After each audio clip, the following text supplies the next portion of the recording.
Hey friends, welcome to the vid, and in this vid I'm going to give you some advice if you've just fallen into DPDR, some things that you should do right now that are going to be able to help you recover, or maybe you've been in it a little while and you're finding you're not progressing. This is going to be relevant to you as well, because I know how scary this is when you just fall into this. The symptoms are awful.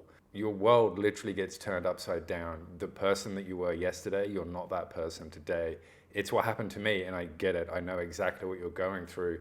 And so this advice is really going to be able to help you to sort of manage this and also make sure that you don't make some common mistakes that other people make. And if you are new to the channel, then welcome. My name is Dan, and I help people recover from DPDR using either one-on-one coaching or the Freedom course. And if you are a subscriber, then welcome back. I know a lot of things go through your mind when you are going through this, and probably the two biggest ones are, what the heck is happening to me and how do I get out of this?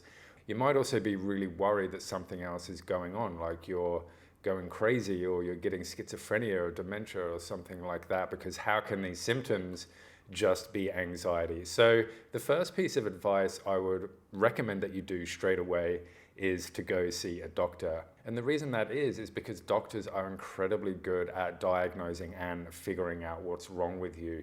And so, you can go and get all the tests and all the scans that you want, and then the doctor is going to be able to say, we found something and maybe this is why you're experiencing this, or they'll probably most likely come back and say, look, everything checks out, you're physically okay, this is just anxiety. Now, what this does is it does some important things.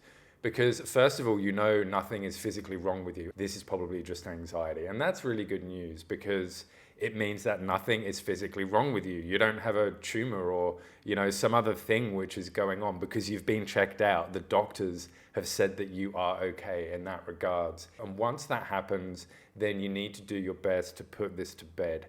Just to go, yeah, all right, maybe I don't fully believe it, but I've got to take on board what the experts and the doctors have said, that there's nothing wrong with me. So the chances are that what you're going through right now is anxiety, and you're just going through the symptoms of anxiety. The next thing you can do is to do a bit of research so you know exactly what's going on, because education is really going to help calm you.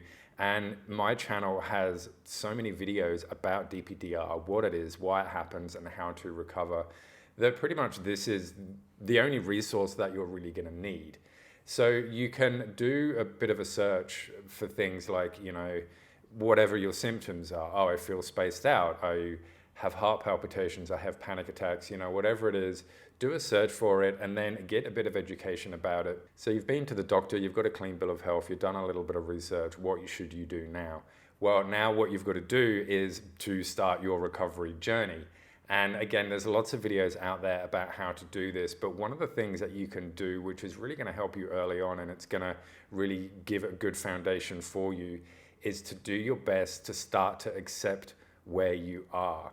You really need to do this. I've spoken to people who have spent months and months and months of unnecessary suffering trapped in DPDR because they're not even really acknowledging where they are right now. All they're doing is wishing that they can get better.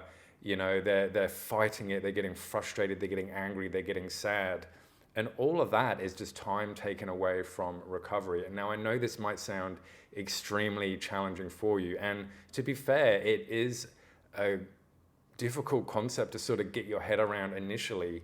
But once you sort of say that to yourself, that okay, I'm here right now. This is my situation. It's just anxiety. It's the symptoms of anxiety. And now I've got to do something about it. Then the quicker you will start doing something about it. The longer you spend wondering what's wrong with you and wishing for it to be better and fighting and resisting your symptoms, just the longer you're going to spend in DPDR, because the road to recovery is not that. That is the road to staying in this for longer and for it to be making it worse. So consider that as well. The more you fight and the more you resist and the more you wish, you're just going to stay in it, and you're just going to stay in it longer. So you've got to really do your best to go, all right, I'm here right now. What do I do about it? Let's get on with my recovery. And if you do want a step-by-step guide about how to recover from DPDR, then go check out the Freedom course. It's already helping so many people that have taken ownership of their recovery, and they are getting amazing results. The link for that is down in the description and a pinned comment. I'd love to see you in there and help you with your recovery journey too. And until next time, I'll see you all in the next video. Bye.